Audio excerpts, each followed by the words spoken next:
Have you ever stopped to think what would happen if you died today and found yourself before Jesus, revealing who truly belongs to him and who is just pretending?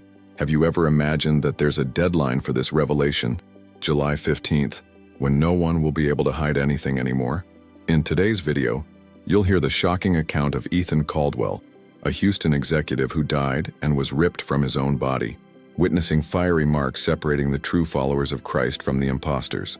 Before we begin, like this so YouTube can deliver this urgent warning to more people. Subscribe to the channel so you don't miss any of the most impactful stories you've ever heard, and leave a comment below with the city you're watching from. Let's see how far this message reaches before July 15th. I didn't want to believe I was going to die that day. It was June in Houston, sweltering heat, and I was at the peak of my career, vice president of an artificial intelligence startup, surrounded by screens of code, investment charts, and promises of $1 million IPO. I was the genius behind it all, the guy with the answers. But that day, nothing felt right. I remember yelling at my team, pounding the table, spitting orders like a tyrant. I felt the rage rise like lava, burning my chest. My CTO told me to calm your fucking ego, and I lost control. That was it. Pain exploded in the center of my chest like dynamite. A crack at the base of my skull. My vision blurred. I tried to speak, but only a groan came out. People screamed. I fell. I don't remember hitting the floor. I didn't feel the concrete. I felt only silence. An impossible silence. A vacuum that sucked in everything. My last thought was, I'm not done. But I finished. My heart stopped, but it wasn't over. I floated above my body. I saw the panic. People kneeling beside me. Blood dripping from my nose. Glassy eyes. I wanted to go back. I wanted desperately, but I couldn't. Then the ceiling disappeared. Everything around me was ripped away like wet paper. The hospital, the asphalt, the entire city. I was pulled upward. It was like being sucked into an invisible hurricane. I couldn't feel the air. I felt willing, as if something greater than the entire universe wanted me to go. I struggled. I screamed, but there was no sound. It was me and this colossal force ripping me from the world as if I were an insignificant insect. When I stopped struggling, I saw something ahead, a point of light. But it wasn't a pretty light. It was intense, terrible, irresistible. I trembled just looking at it. It was as if every lie I'd ever told, every person I'd humiliated, every betrayal, every cruel laugh, everything was laid bare. I tried to turn away, but the force dragged me like a prisoner. And then I realized I was dead. There was no turning back, and I was going to have to face what was coming. I didn't go through a tunnel. It wasn't like in the movies or the cute stories about near-death experiences. It was a startup, as if my spirit were being ripped from my flesh by invisible chains. The light ahead grew until it swallowed everything. My body was weightless, but my shame, my fear, my guilt, these weighed tons. I trembled even though I had no skin. The light blinded me, but even blind, Evia, I saw myself, in its entirety. No excuses, no justifications. Everything I hid beneath success and corporate charm was there.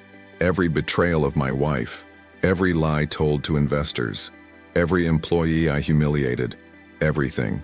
As if the light not only revealed but screamed who I was. I tried to run, I swear. I wanted to turn, hide, shrink. But there was nowhere to go. There was no shadow. And in the midst of this terror, something happened. The light changed. It took shape.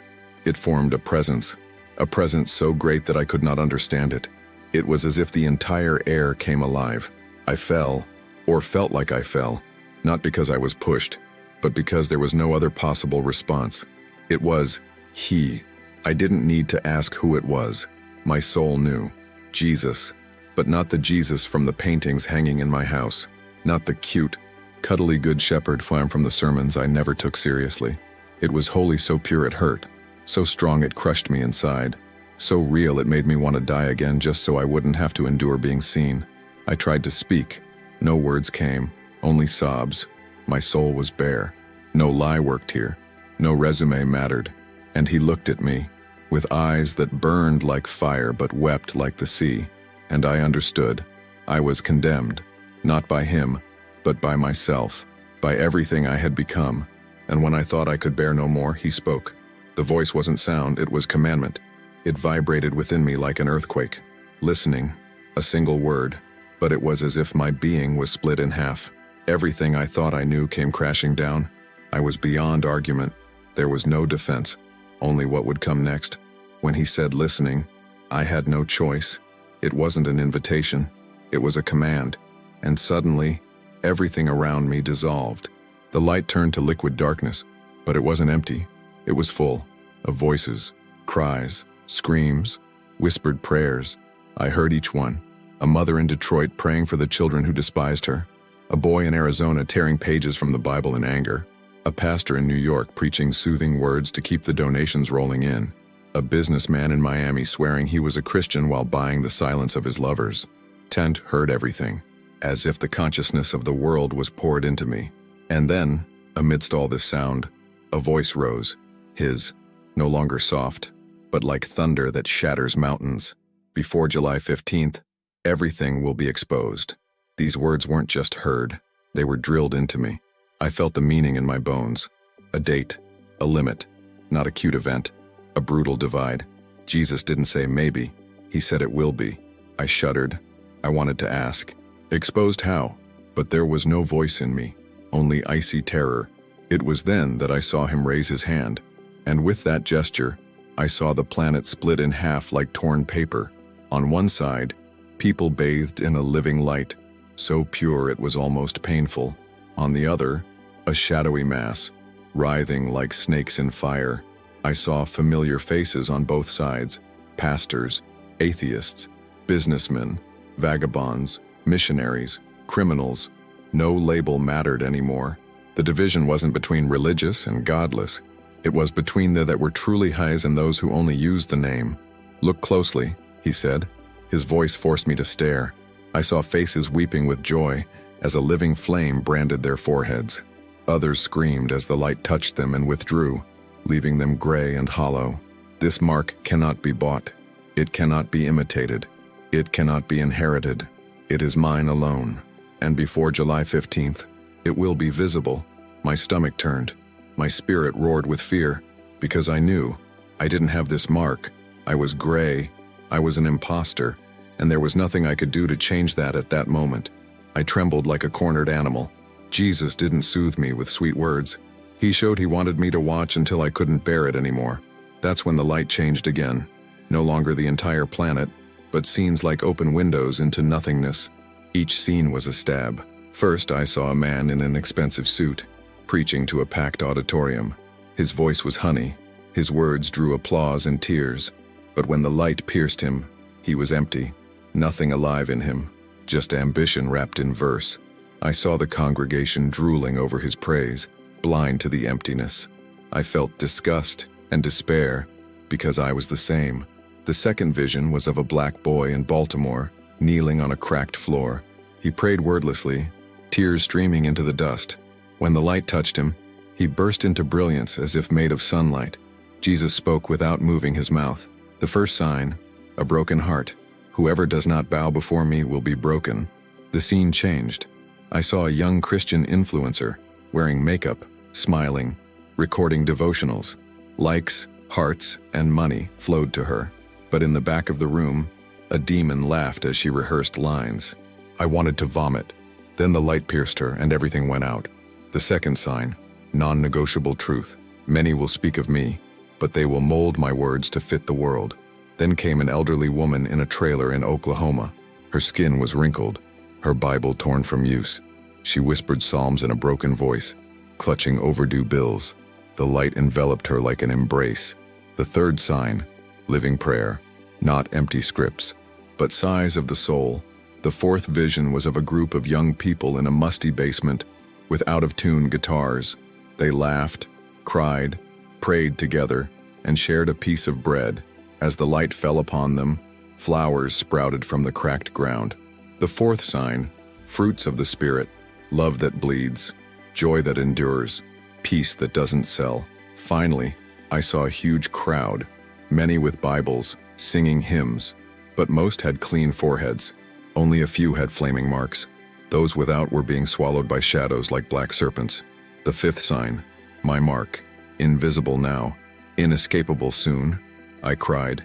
I couldn't stop, because I had none of those signs. I lived for myself, for success, for applause, and he forced me to look. No lies. The light intensified, so fierce it burned without heat. I was no longer seeing distant scenes. I was being seen. I couldn't lie. I couldn't rationalize. Jesus didn't need to accuse me. My own soul betrayed me. I wanted to scream at him. I tried, but the voice died before it was born. Why even try? I went to church a few times. I donated to charity for tax deductions. I talked about God on LinkedIn, but I never surrendered. I never stopped to listen. I never asked if he wanted something from me, because really I wanted to use God as a personal brand. He knew, and I knew he knew. The shame was so heavy that I felt myself falling without ground, but his presence didn't retreat. It didn't destroy me. It just revealed, like a surgeon opening up a festering cancer. Look at yourself. It was like a roar inside me, but filled with sadness. I saw my whole life, the meetings where I sold promises I couldn't keep, the nights of betrayal in hotels while my wife texted, "Good night," on WhatsApp, the fake laughter at networking parties, the contempt for the poor whom I called lazy, every negotiation where I stole pennies from employees to inflate my bonus. There was no court, there was no prosecutor, because there was no need. I was guilty, and not by chance, by choice, because he wanted to, because it was easier, because it was profitable. I heard moans, and I understood that they were not others. They were the lament of a soul that understands too late the price of pride. I begged voicelessly, "Erase me, let me disappear," but he wouldn't let me. He kept me there, watching, forcing the truth upon myself, and even in that horror, there was something strange. His compassion. It wasn't hate, it wasn't disgust, it was grief. A love so pure it hurt more than fire, as if he were saying, "You weren't born for this." I cried like a baby. I didn't want my company. I didn't want money. I didn't want anything. I just wanted him not to hate me, but he didn't. That's what destroyed my soul. He experienced someone like me, but he wasn't going to lie to me. He wasn't going to pretend that I was okay. It was then that he spoke again. Before July 15th, everyone will see who they really are.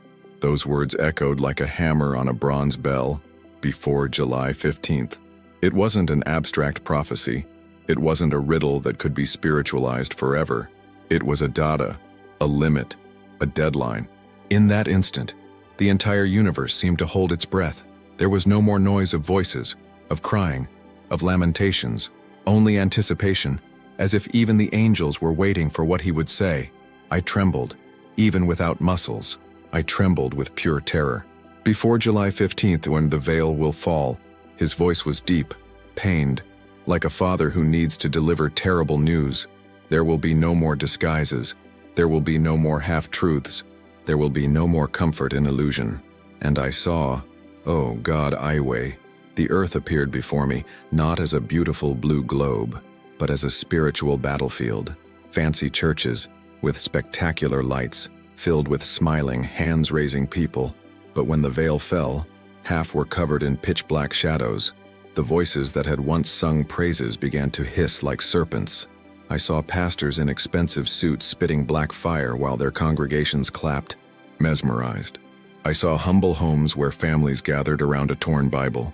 Shadows tried to enter through the windows, but couldn't. The light within them was raw, bright, pure. I saw single mothers praying for their children with faith made of blood and tears. I saw old people forgotten by society but not by God, bent in prayer like logs shaped by the wind. Jesus wouldn't let me look away. They belonged to me, he said, and pride was crushed in me like a bug. Then he pointed to others, Christian influencers, gospel self-help writers, musicians with millions of views but whose hearts were hollow. These know my name, but they don't know me. And before July 15th, everyone will know. My stomach churned. It was a real date. Immediate. Not some vague prophecy decades from now. Not some one day in the future. It was now. I felt my own deadline approaching like a sentence. It didn't need to condemn me. I was condemning myself. Because I knew I wasn't ready. I didn't have the mark. I didn't even have the courage to ask for it. because I knew what it cost. It cost all. He made me understand that the warning wasn't meant to scare me. It was meant to give me a chance. But the chance had a date, and I trembled at the thought of what would come for those who didn't accept it. The light around me pulsed like a giant heart, beating a deep sound that vibrated through me. I felt my very soul tremble with each beat. It was as if the entire cosmos echoed the urgency of that warning. And then he showed me the sign, not with words, but with vision. I saw people walking the streets of New York, executives, tourists, homeless people, police officers, all mixed together. But then something changed. Over some, a flame appeared, like a seal of fire on their foreheads. Others, nothing. The people without the flame seemed to carry on as normal, but there was a terrible difference. Shadows crept around them, whispering lies, cultivating fear, hatred, pride. Those with the fire mark, the shadows could not touch. They screamed and writhed, but they hit an invisible barrier. Even the most fragile, old women walking with walkers, children clinging to their mothers, became impregnable fortresses. I saw churches in Dallas fill up on a festive Sunday, but when the sign appeared, the congregation divided like water parting before a rock, half with the flaming seal, half nothing, and in the nothingness, the shadows danced, smiling with sharp teeth. I tried to look away. I didn't want to see, but Jesus held me tight. He forced me to watch. "This is the signal," he said. His voice was like a storm wind. "The divide. There will be no neutrality. There will be no more hiding places." And I understood. It wasn't about who went to church. It wasn't about who posted verses on Instagram. It wasn't about who said God is good when they got a promotion. It was about a total belonging, radical, without reservations. The flame was not a reward for goodness. It was a mark of those who had surrendered, of those who had let him burn away their ego, their pride, their sin, of those who had said sim without placing conditions. And before July 15th, this sign would become visible, not just for me, for all. I wanted to ask, what about those who don't? But the answer was already burning inside me like acid. Shame consumed me. I knew I didn't have the flame. I considered myself a Christian, but I had never surrendered. I had only used faith as insurance against hell. The vision continued. Crowds ran in panic as they saw the shadows solidify into horrors, but the marked stood firm. Some trembled, but they did not retreat. I saw mothers protecting their children with prayers. I saw old men raising their calloused hands. I saw young men with steady eyes like soldiers. They weren't better. They were just share, and that was all. The light grew until there was nothing but him. There was no sky or ground. There was no separate me and him. I was within his, and he within off me. And that was the most terrible thing I've ever experienced. Because I couldn't lie. He didn't yell. He didn't hit. He didn't need to. His presence was so holy that it burned away every lie I'd told myself my entire life. I trembled with fear, but not fear of him, fear of myself, fear of who I was. Because, before him, I wasn't the successful businessman. I wasn't the AI genius. I wasn't the cultural Christian who knew C.S. Lewis quotes by heart. I was a naked, miserable, proud, empty man. And he did not turn his face away. He saw me in full. "Why are you hiding?" he asked, not with an accusatory voice, but with a sadness that tore me apart. It was like a father discovering his son was a prostitute. I wanted to disappear. I wanted to evaporate. But he held me there, forced to face him. "I made you for myself." Those words sounded like a hammer. It wasn't a cheap judgment. It was a reminder of identity. It was a lament. He showed me scenes from my life, but not just the glaring sins, also the small, subtle ones, the fake smiles, the empty amens organ worship, the lazy prayers, the excuses for not forgiving, the hours wasted watching pornography when I claimed to be working, the legal but dishonest transactions. Each one pierced me like a heated nail. "You think you're alive," he said, "but you're dead." There was no hatred. It was a diagnosis, and I couldn't argue. I fell, or rather, I felt like I was shattering into a million pieces. And then, in the depths of the pain, something changed. He crouched down, or I felt him lean closer. The light was no longer unbearable. It was heat. It was tears. "I don't want you to perish." I cried like I had never cried in my life. All I could say was, "Pardon me."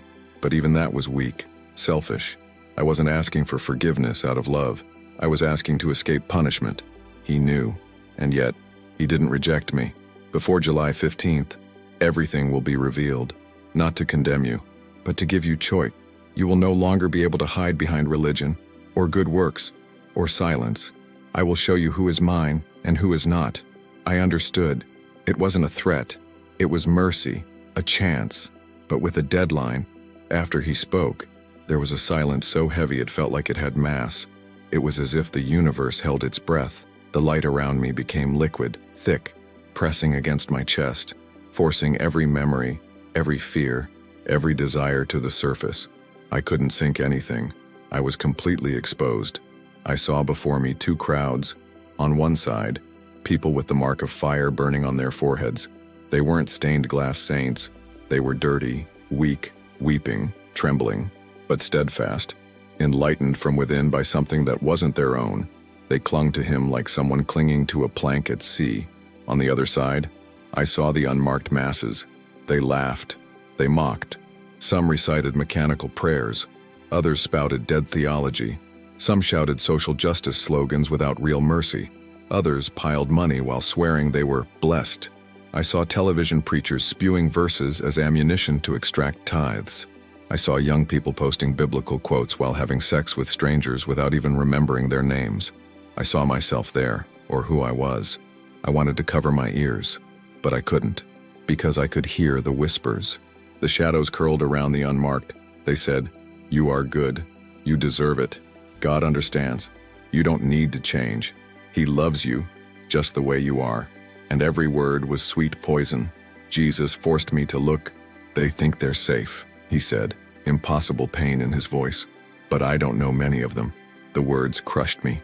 I wanted to protest. "But they go to church. They sing praises. They preach."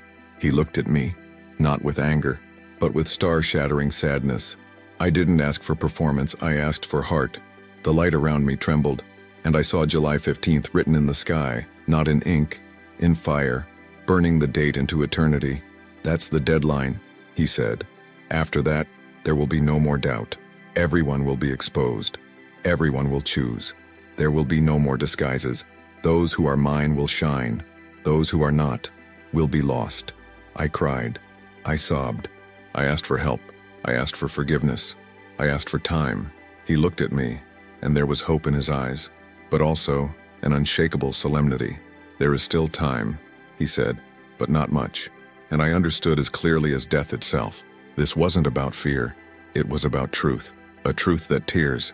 A truth that saves. A truth that can no longer wait. The surrounding light began to recede, but it did not soften. Instead, it concentrated on a single point. His eyes, I couldn't move. It was like being nailed inside. And in his eyes, I saw everything. I've seen crowds gather for special services, calling them revival, but without repentance. I've seen packed Christian conferences where Jesus was just marketing, where his cross was just a logo.